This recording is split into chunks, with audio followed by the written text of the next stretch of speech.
Olá, muito obrigado você que está acompanhando mais uma edição do nosso Jornal ACN. Sempre o nosso grande abraço e agradecimento por estar nos assistindo aqui pelo Cubo Notícias, pelas nossas redes sociais, pelo nosso perfil no Facebook, aliás, pelos perfis que nós temos no Facebook. E lá no Facebook também tem a página do Cubo Notícias. Siga para você receber as nossas informações sempre em primeira mão. Temos também o nosso Instagram, o canal do YouTube, temos a Rede X, antigo Twitter, e o principal que é o nosso site, o site do Cubo Notícias, sempre trazendo para você todas as informações, também as edições do Jornal ACN que nós trazemos para você semanalmente aqui, com os principais fatos do interior paulista, da nossa cidade de Porangaba e toda a região. Hoje, dia 10 de outubro de 2025, uma sexta-feira. Para você, um bom início de final de semana. E para quem quer ficar sabendo como vai ficar o clima e a temperatura nos próximos dias, vamos agilizar que hoje tem muita notícia. Vamos com a previsão do tempo.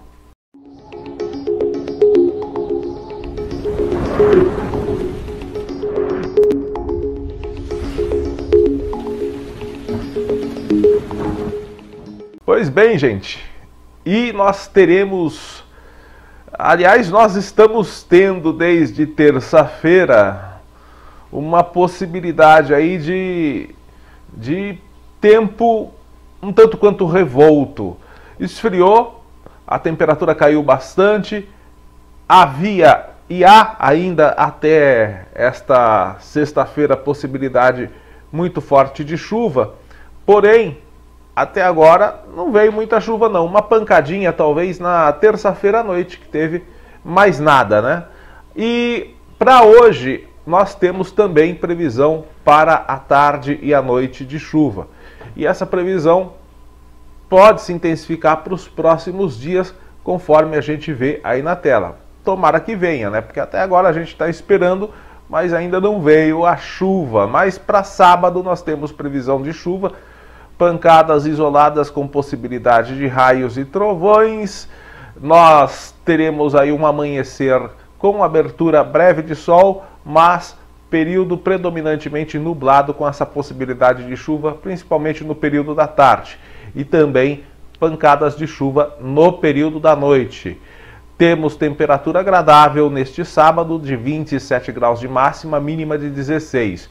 Domingo, a chuva deve se intensificar. Domingo nós teremos ainda um amanhecer com abertura de sol e logo no meio do dia, começo da tarde, aumento de nebulosidade e possibilidade de pancadas isoladas, rápidas, de moderada a forte intensidade, com possibilidade de raios e trovões. Temperatura vai subir um pouquinho no domingo, 29 de máxima, mínima de 18.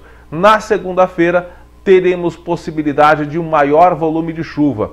Teremos uma segunda-feira predominantemente nublada, com chuva no período da manhã, chuva no período da tarde e teremos também um pouquinho de vento, viu? A estimativa é de 20 milímetros de chuva, um pouco mais de 20 milímetros para chover na segunda-feira. Será que vem? Bom, a previsão diz que sim, mas a gente fica aí no aguardo. À noite, o tempo abre um pouco. Teremos segunda-feira de 24 graus de máxima, mínima de 19. Na terça-feira, nós teremos um dia mais aberto, um dia mais ensolarado, com um pouco mais de nebulosidade só no período da tarde. Mas para terça-feira não tem previsão de chuva. Deve estar ventando também um pouquinho, deve ter um pouco de vento, aquele ventinho, né? Chato na terça-feira. À noite também não deve chover não, tá?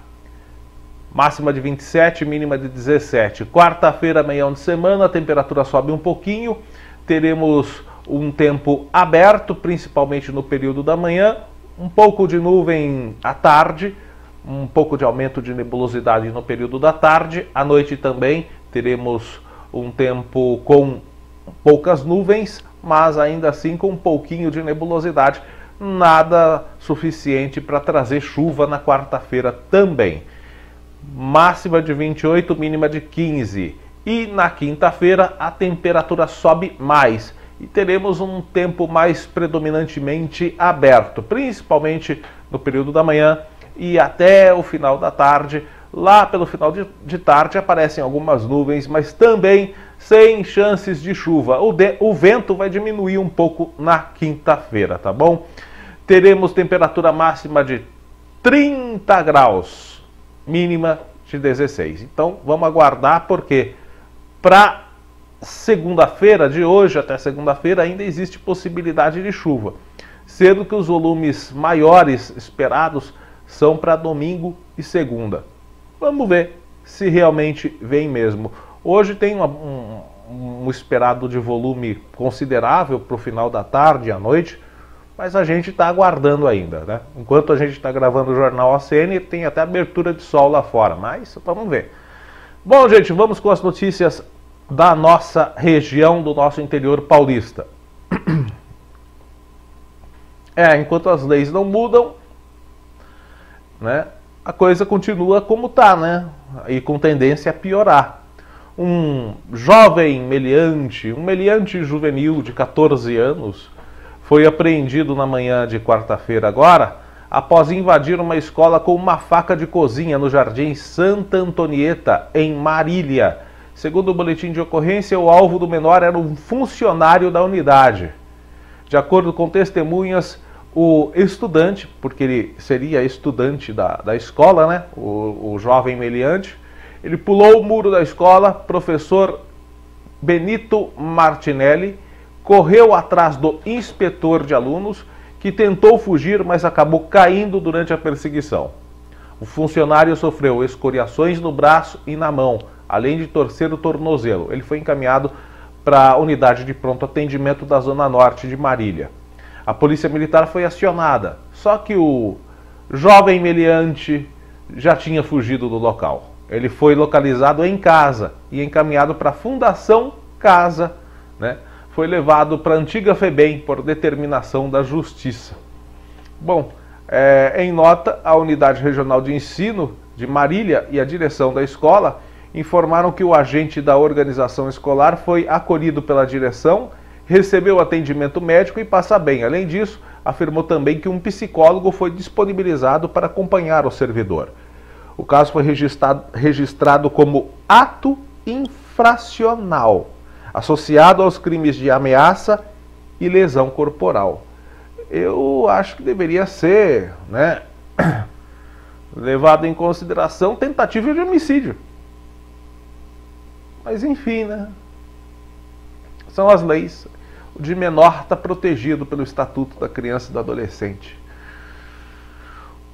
Bom, gente, vamos destacar essa informação. Imagens de monitoramento registraram, infelizmente, um grave acidente com imagens fortes, que resultou na morte de 2 pessoas. Um mototaxista e uma pedestre morreram após um acidente na Avenida Ivanil Francischini, em Ibitinga. Isso aconteceu ontem. A imagem de uma câmera de segurança mostra o momento em que a pedestre tenta atravessar a via por volta das 13 horas e, antes de chegar até o canteiro central, é atingida pela moto. Segundo o Corpo de Bombeiros, a mulher e um motociclista foram socorridos e encaminhados em estado grave para a unidade de pronto atendimento, o UPA do município, mas ambos não resistiram. O motociclista é o jovem Alain Adriel Cordeiro de Jesus, 20 anos. Ele conduzia a motocicleta quando, por razões ainda sendo investigadas, mas nas imagens aí são bem claros, né, que ele estava em alta velocidade, ele colidiu com a Iraci Aparecida Demiciano. Não há informações sobre o estado de saúde do homem que estava na garupa da moto. As causas do acidente serão investigadas. Bom, vão ser investigadas, mas as imagens mostram a imprudência de ambos os lados. Em primeiro lugar, o motociclista em altíssima velocidade. Em segundo lugar, a mulher cruzando a rua fora de uma faixa de pedestres. Né? Agora, porque também não tem faixa de pedestre aí, quem tem que explicar é a prefeitura de Ibitinga, né? Também, né? Porque deveria haver faixa de pedestre pelo menos aí. Ou pode haver em outro ponto próximo, e a mulher não atravessou na faixa de pedestre, mas a realidade é que houve imprudência de ambas as partes. Bom, gente, o caso das bebidas adulteradas está chegando, né, na nossa região. Investigações feitas em diversos municípios da região, demonstrando vira e mexe, né, a ocorrência de locais onde supostamente são realizadas essa adulteração de bebidas. Na semana passada, um barracão lá em Pilar do Sul, aqui na região entre Itapetininga e Sorocaba. E nesta semana foi encontrado um depósito irregular e olha a quantidade aí de garrafas. Eu só bebo latinha. Latinha? Foram quantas latinhas? Umas 4. Que foram apreendidas neste barracão, neste depósito, aliás, lá na cidade de Botucatu. Então, depois desses casos de intoxicação por metanol registrados no país, a Vigilância Sanitária e a Polícia Civil reforçaram essas ações de fiscalização em distribuidoras de bebidas e bares em Botucatu. E durante as ações, esse depósito de garrafas foi localizado pelas equipes. Cerca de 15 mil garrafas armazenadas de forma irregular, segundo a Vigilância Sanitária, foram encontradas no depósito que fica no bairro Secap, na região do centro. O depósito também não tinha alvará de funcionamento. Foi feita a apreensão de umas amostras para que sejam remetidas à perícia para que possa ser constatado qualquer indício de presença ou não de metanol neste material, explicou o delegado Luiz Fernando Aires. A Polícia Civil vai investigar a procedência e a destinação dessas garrafas e aguarda laudo da perícia para saber se há indícios de adulteração ou reaproveitamento das garrafas para venda clandestina de bebidas alcoólicas. O proprietário está identificado, ele nos informou preliminarmente, a princípio, que ele faz a aquisição dessas garrafas aqui na cidade de Botucatu mesmo e revende as mesmas para diversos depósitos de bebidas no estado. Nós agora prosseguiremos com as investigações para entender qual é a destinação dada a esse material, declarou o delegado. As garrafas apreendidas nessa operação foram destruídas para evitar a reutilização e o dono do depósito foi autuado. Bom, então vamos aguardar, porque está ainda em fase de investigação, né, para saber se esse depósito atuava ou não como colaborador de alguma empresa clandestina de falsificação de bebidas, né? Até o momento isso ainda não está concluído. O que foi feito de autuação é a maneira com a qual irregularmente eram mantidas essas garrafas neste depósito em Botucatu. Esse caso que a gente vai acompanhar agora é, assim, mais um daqueles horripilantes, né? Um cuidador especializado, hein? Ele foi afastado após uma mãe registrar boletim de ocorrência alegando supostas agressões e abusos sexuais envolvendo o filho deficiente de 9 anos em uma escola municipal no bairro Vila Angélica, na zona norte de Sorocaba.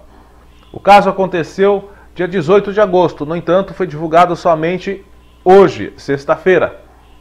Conforme o relato da mulher registrado no boletim de ocorrência elaborado pela polícia, Marcos, que é um nome fictício, é diagnosticado com transtorno do espectro autista, microcefalia secundária, paralisia cerebral, déficit de atenção e atraso de desenvolvimento intelectual. Para a reportagem do G1, a mãe, que preferiu não se identificar, afirma que o filho estava em contato com o cuidador desde agosto deste ano, data em que o funcionário contratado pela prefeitura por meio de uma empresa terceirizada entrou na escola. Segundo ela, o menino passou a apresentar comportamentos considerados regredidos e que não reproduzia anteriormente. A cuidadora anterior que estava com ele, até antes das férias, Tinha um ótimo vínculo com meu filho. Quando o semestre virou, entrou esse homem novo que havia sido transferido de outra unidade escolar só para ficar com ele. Desde então ele passou a apresentar alguns comportamentos estranhos, como urinar nas próprias calças, coisa que não acontecia de jeito nenhum, contou a mãe.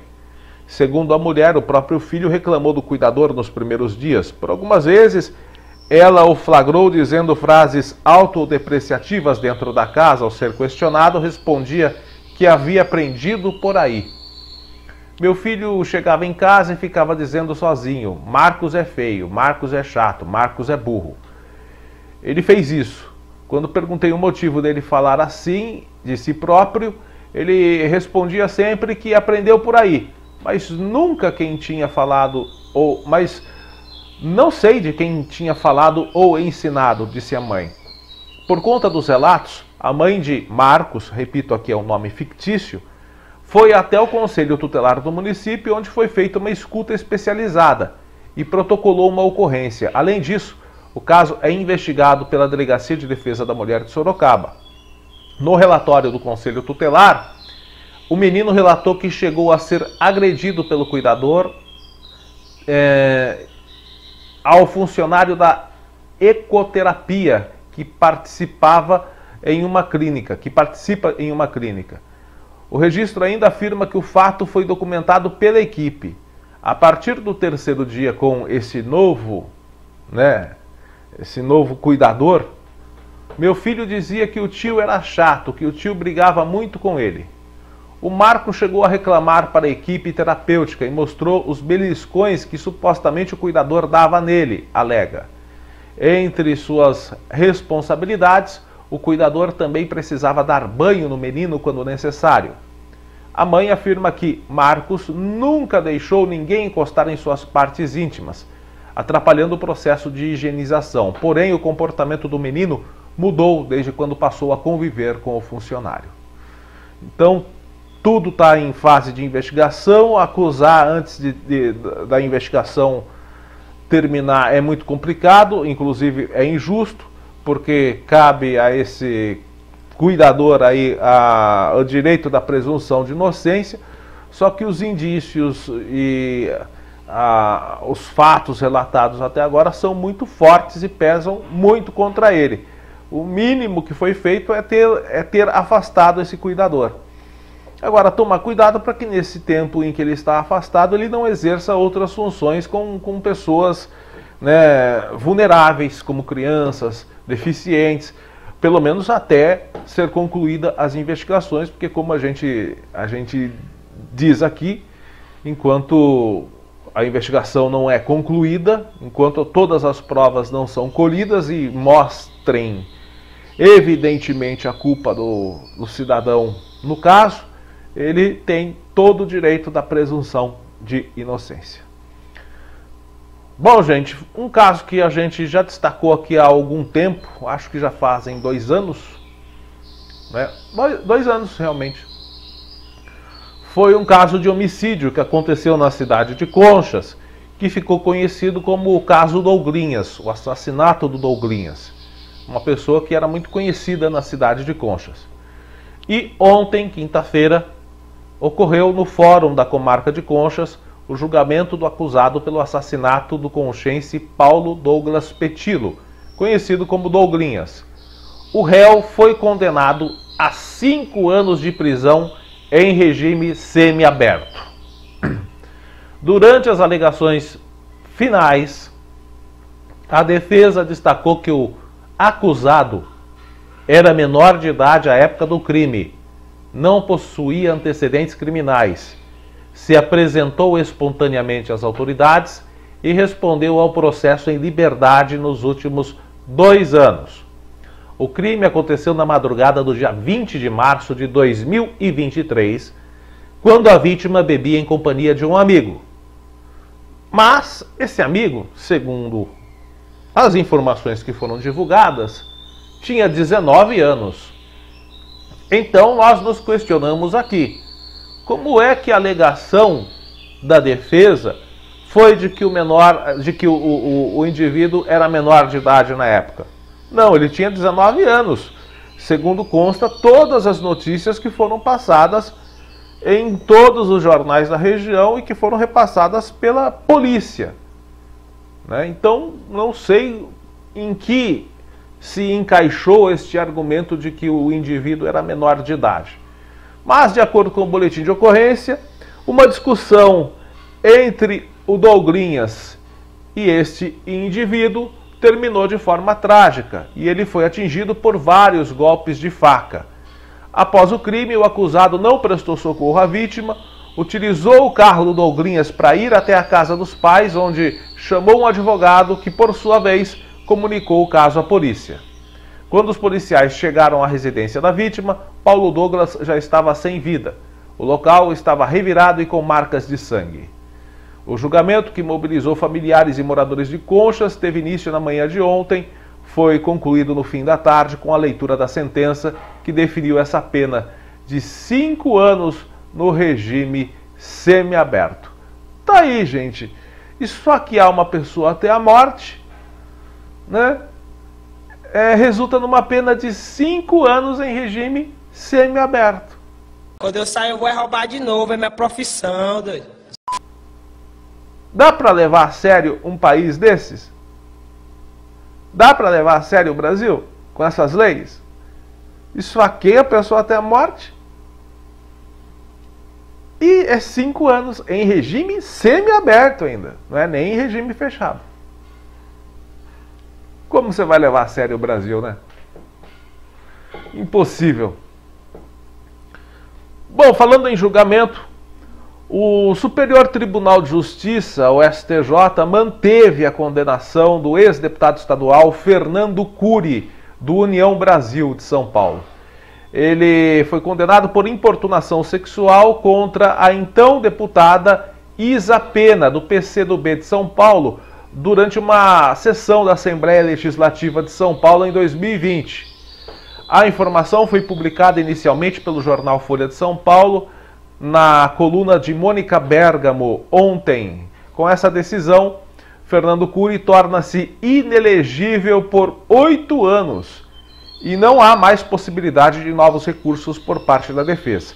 Portanto, trânsito e julgado dessa decisão. A ordem de execução da pena foi assinada no dia 30 de setembro pela juíza doutora Ana Paula Mendes Carneiro, da 18ª Vara Criminal do Tribunal de Justiça de São Paulo, após o processo retornar do STJ. A 6ª turma do STJ rejeitou por unanimidade o recurso apresentado pela defesa de Cury, que pedia sua absolvição e a reavaliação de provas. O relator do caso, o ministro Antônio Saldanha Palheiro, destacou que o papel do tribunal se limita à análise de questões de direito, não cabendo nova revisão de fatos e provas. Cury foi condenado a 1 ano, 2 meses e 12 dias de prisão em regime aberto, além do pagamento de multa equivalente a 20 salários mínimos, que deverá ser destinada a uma entidade pública ou privada. A pena de prisão foi substituída por prestação de serviços à comunidade pelo mesmo período, conforme prevê o Código Penal, para casos de condenações inferiores a 4 anos, quando o réu não é reincidente. O episódio ocorreu na noite do dia 16 de dezembro de 2020, quando as câmeras da Alesp registraram o momento em que Fernando Cury se aproximou de Isa Pena por trás e a apalpou durante uma votação no plenário. Tá aí, né? Na realidade, Fernando Cury tinha pretensão de se candidatar a deputado estadual pelo União Brasil no ano que vem, mas com essa decisão, sem direito a recursos, portanto, Fernando Cury perde os direitos de participar do pleito eleitoral em 2026. E durante 8 anos, né? Ou seja, vai ficar aí pelo menos mais 2 eleições fora de disputa. Nice. Bom, gente, vamos com as notícias aqui de Porangaba, as notícias da nossa cidade Sinfonia. A gente começou a semana... A semana, para quem não sabe, começa domingo, né? Domingo é o primeiro dia da semana. Pois bem, não é o dia útil, mas domingo começa a semana, tal, é o primeiro dia da semana.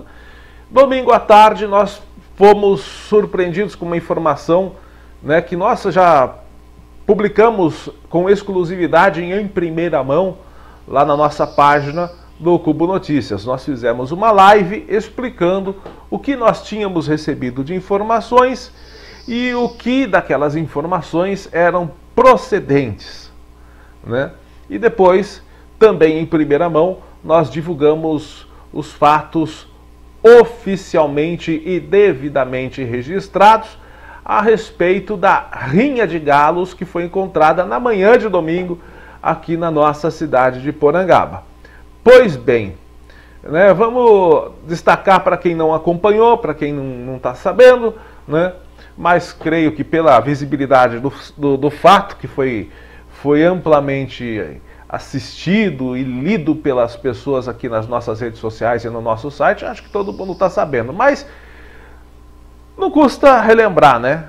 Que foi um fato que marcou a semana. A Polícia Militar desmantelou na manhã de domingo uma rinha de galos que estava funcionando numa propriedade rural aqui em Porangaba, né? A ação aconteceu depois de uma denúncia anônima que resultou na apreensão de 98 aves que estavam vivas e uma que estava morta, além da identificação de 16 pessoas envolvidas na prática criminosa.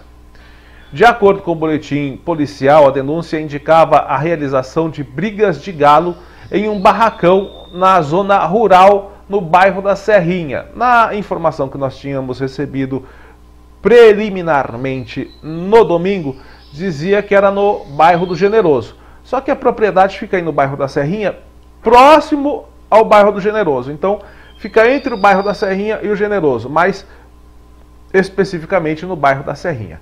Então, chegando ali no local, a polícia viu uma grande quantidade de pessoas, de carros, inclusive você está acompanhando nas imagens aí, né? Assim que perceberam a presença da viatura, vários participantes fugiram em direção a uma área de mata e pastagem.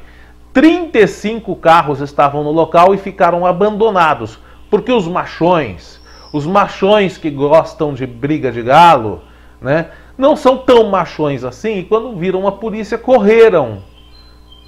Aliás, eu fico pensando, né, o que leva o indivíduo a deixar sua esposa em casa num domingo quente para ficar num barracão cheirando bosta de galinha com um monte de macho.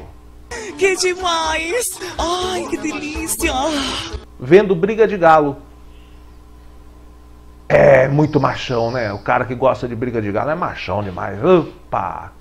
Deixa a esposa em casa para ficar com um bando de macho suado num barracão vendo galo brigar.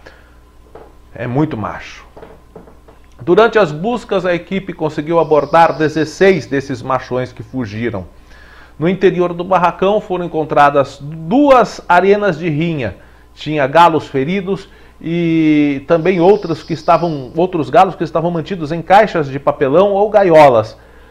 Um galo foi encontrado morto no banheiro do local. Além disso, os policiais apreenderam bolsas com medicamentos, materiais para curativos, um caderno de anotações e folhas com o regulamento da rinha, evidenciando a organização da atividade legal. O proprietário da chácara foi localizado, disse que arrendou o local e que o locatário havia arrendado para outro indivíduo. É aquele jogo de empurra, né?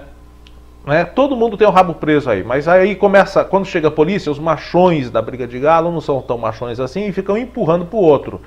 A Vigilância Sanitária e a Secretaria do Meio Ambiente de Porangaba acompanharam a ocorrência, a Polícia Científica também esteve no local.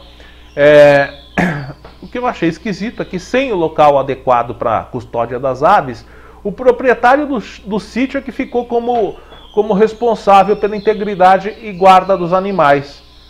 Mas enfim, todos os envolvidos foram conduzidos ao plantão policial, a ocorrência foi registrada como maus tratos animais, conforme o artigo 32 da Lei de Crimes Ambientais. Após prestarem depoimento, infelizmente os suspeitos foram liberados.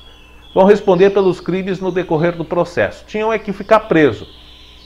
A Polícia Militar reforçou que vai continuar atuando com rigor no combate a práticas ilegais e de crueldade contra animais em toda a região e pede a colaboração das pessoas para denunciarem esses atos. Eu vou falar o quê? Eu acho assim, já que eles gostam de briga, deviam colocar de 2 em 2 em cada cela e falar assim, ó, é o seguinte, um de vocês vai ser solto. Vocês começam a brigar aí. O que sobreviver é solto. Eles não gostam tanto de briga? Faz assim com eles. Né? Coloca de 2 em 2 na cela, um de vocês vai ser solto. O que sobreviver, começa a brigar aí. São tão machões. Mas a lei do Brasil, né? Já foram soltos. Espero que pelo menos a multa contra eles, contra esses 16, seja pesada. Tem algumas notícias aí dizendo que foram 17. Foram 16 pessoas conduzidas à delegacia, inclusive a gente recebeu o nome de todos. Eu estava com uma vontade de colocar o nome de todos que foram conduzidos à delegacia, mas infelizmente, né, não pode. Mas se abusar eu coloco ainda, viu? Só vim me encher o saco para ver se eu não coloco. Porangaba está de luto porque infelizmente na terça-feira, dia 7, no período da tarde, nós cidadãos porangabenses fomos comunicados do falecimento do ex-prefeito João Batista de Barros, ocorrido na tarde de terça-feira. Ele estava com 93 anos, conhecido carinhosamente como João da Caixa, apelido que ele recebeu, né, no período em que atuou como gerente regional do Banco Nossa Caixa. João Batista foi uma das figuras públicas mais respeitadas e queridas na história recente do município. Casado com a dona Maria Ascensão Alves Barros, João da Caixa era pai do prefeito João Carlos Alves Barros, o Cal, atual prefeito do município. Também era pai de Beto e Paulo César. Produtor rural e homem com profunda ligação com a terra, ele construiu sua trajetória marcada pela simplicidade, pelo trabalho e pela dedicação à comunidade. Sua atuação na vida pública começou na Câmara Municipal como vereador. Depois, ele foi vice-prefeito em 1989 e foi vice-prefeito de 89 até 92.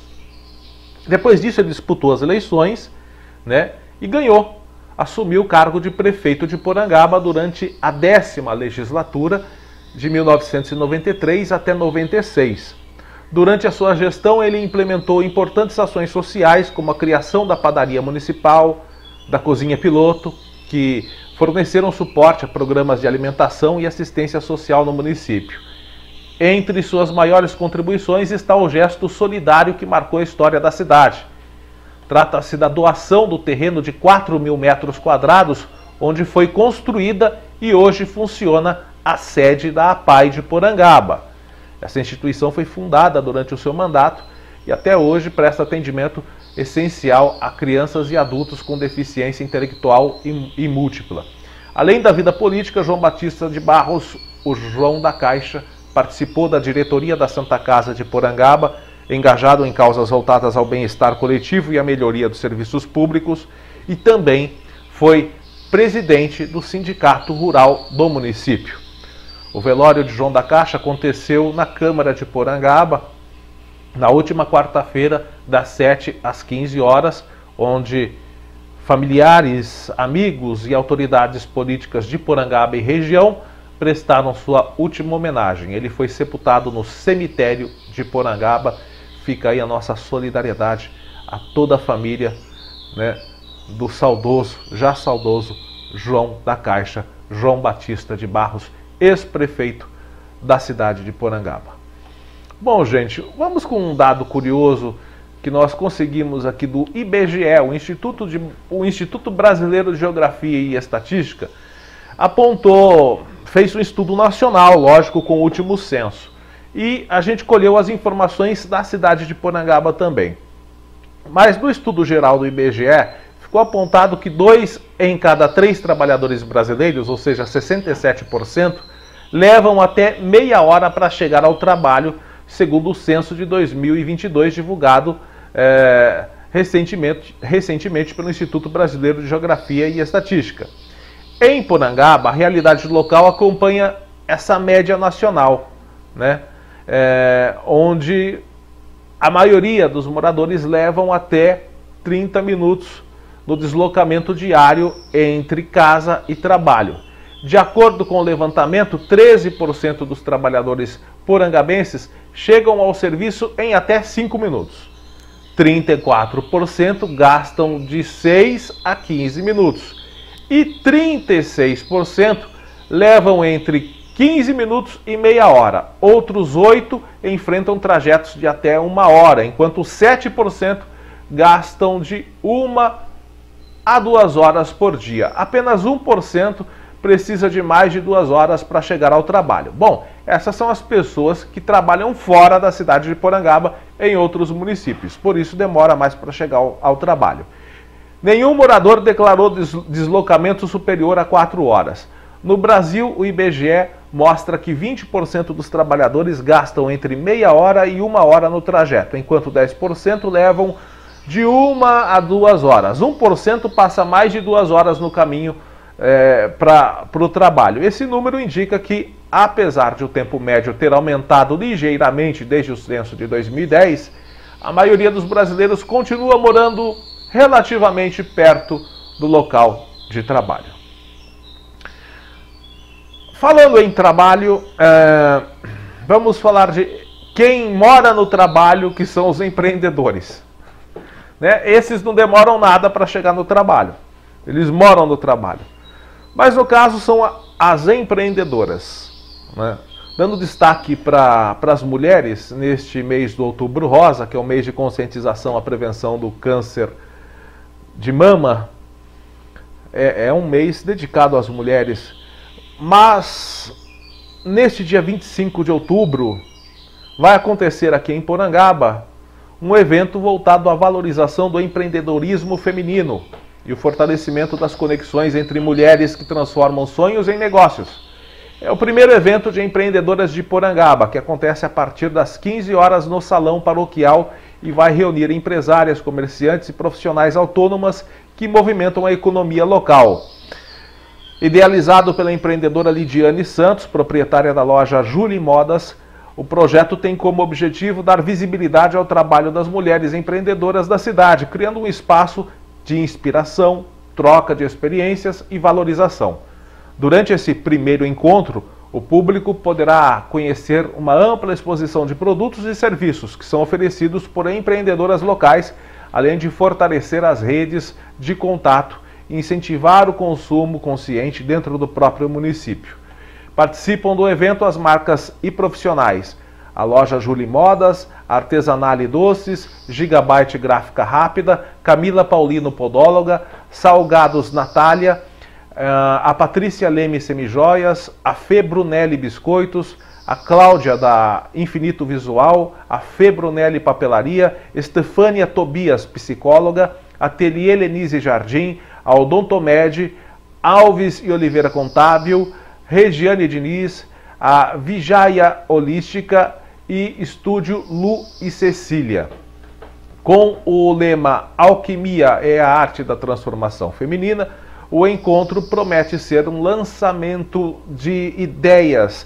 É um momento de celebração das forças, da união e da capacidade de inovação das mulheres que empreendem em Porangaba. Queremos mostrar que quando as mulheres se unem, ideias ganham vida, negócios crescem e a comunidade toda se transforma, destaca Lidiane Santos, idealizadora do projeto, que cá entre nós já está pensando em novos encontros, possivelmente com mais empreendedoras. Esse evento é aberto ao público e todas as pessoas estão convidadas a prestigiar, conhecer e apoiar as empreendedoras locais. Vai ser, portanto, no próximo dia 25 de outubro, no Salão Paroquial aqui no centro de Porangaba, a partir das 3 da tarde. Então participe, porque esse é o primeiro encontro e a gente espera que haja vários outros encontros, ressaltando e destacando a importância do empreendedorismo feminino na cidade de Porangaba. Vamos com o espaço do internauta, mais uma vez, flagrante lá na lixeira, na entrada do loteamento Vida Nova, no bairro Carrascal. Nós recebemos essa imagem aí. Mais uma vez, pessoal, quando não joga lixo fora da lixeira, nessa lixeira aí, que a gente já mostrou muitas vezes, agora o pessoal decidiu tacar fogo dentro da lixeira, no lixo que estava dentro da lixeira, que fica ali embaixo do linhão, na entrada do loteamento Vida Nova, no bairro Carrascal, aqui em Porangaba. Então tá aí o flagrante de usuários que colocaram fogo em lixeira no loteamento Vida Nova. Além da queimada ser crime, tem a fumaça dando incômodo aos moradores ali próximos, tem o fato de que esse fogo vai danificar a estrutura da lixeira, e a falta de educação evidente por parte de alguns usuários que não sabem utilizar uma lixeira no município de Porangaba. Muitas vezes a gente cobra a prefeitura, a gente pede da prefeitura, a gente implica com a prefeitura, a gente fala que os problemas precisam ser solucionados, mas várias outras vezes a causa do problema é a população, ou parte, melhor dizendo, parte da população, que não sabe nem utilizar uma lixeira. Uma lixeira que foi construída para facilitar a vida dos moradores, sendo mal utilizada. Quando não é pessoas que jogam entulho dentro e fora da lixeira, que é só para lixo orgânico e material reciclável, não. Tem uns animais que chegam na lixeira e ateiam fogo no material que está ali dentro. É uma vergonha, é lastimável ver uma cena dessas. Bom, falando em cena, vamos destacar aqui.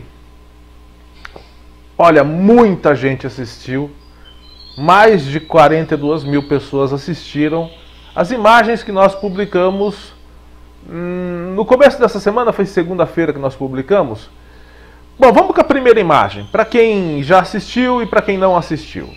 Nós recebemos no último final de semana imagens que foram feitas pelo morador, o Louro Cláudio, que sempre nos acompanha. Ontem fez aniversário, inclusive, um abraço para o Louro Cláudio, que está sempre nos assistindo, porque no domingo à noite ele flagrou esse fenômeno curioso.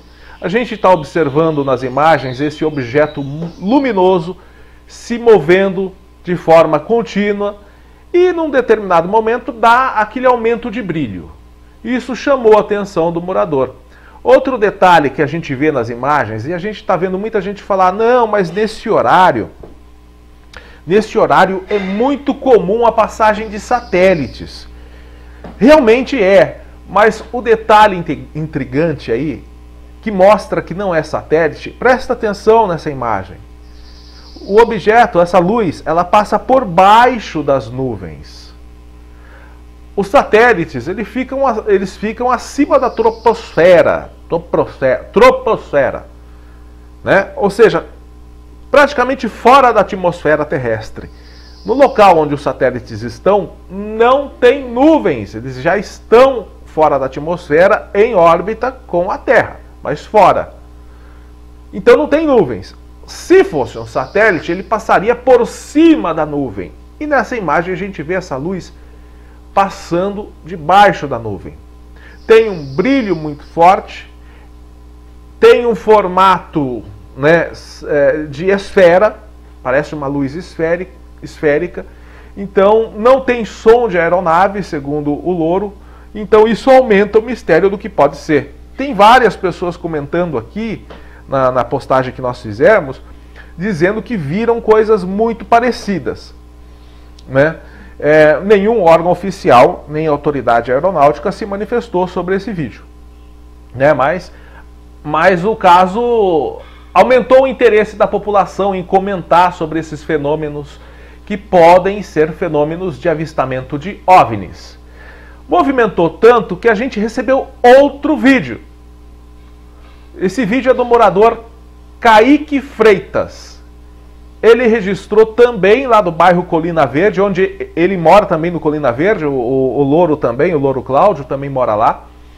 Só que ele falou assim, olha, essa imagem eu registrei o ano passado, foi em outubro também. E a gente vê um objeto também com uma luz muito forte, segundo o Kaique.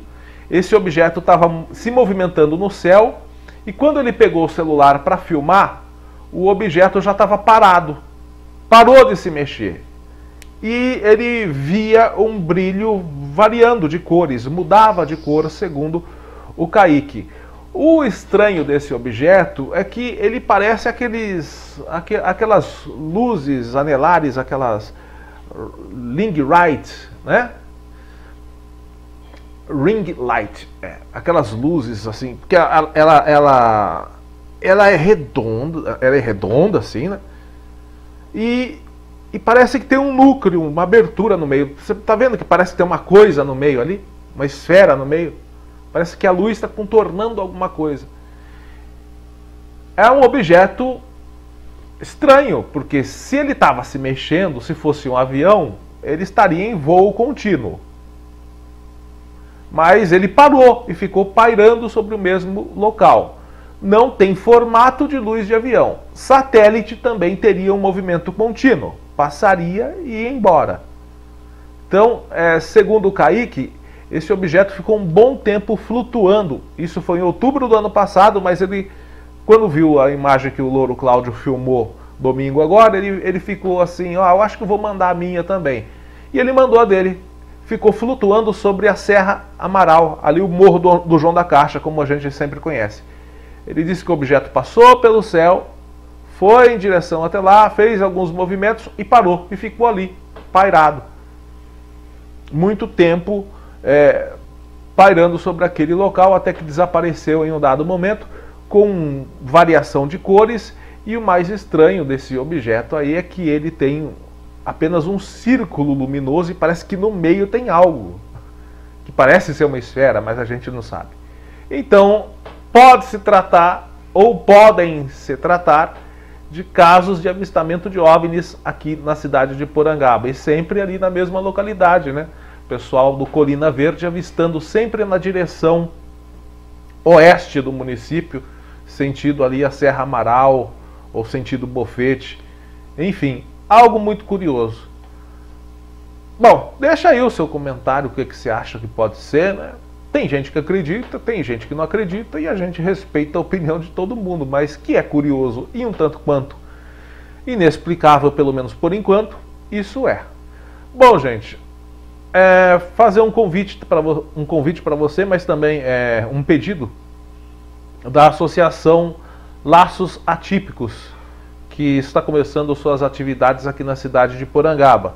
É uma associação que cuida de crianças que possuem aí suas especialidades intelectuais, principalmente, como autismo, TDAH, déficit de atenção, transtornos de ansiedade, enfim, principalmente os autistas.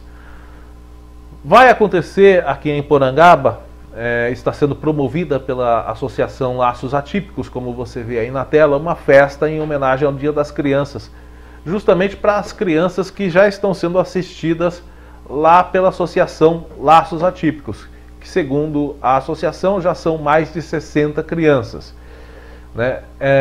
São crianças com autismo, com TDAH, com algum tipo de especialidade, né? Que depende de cuidados especializados.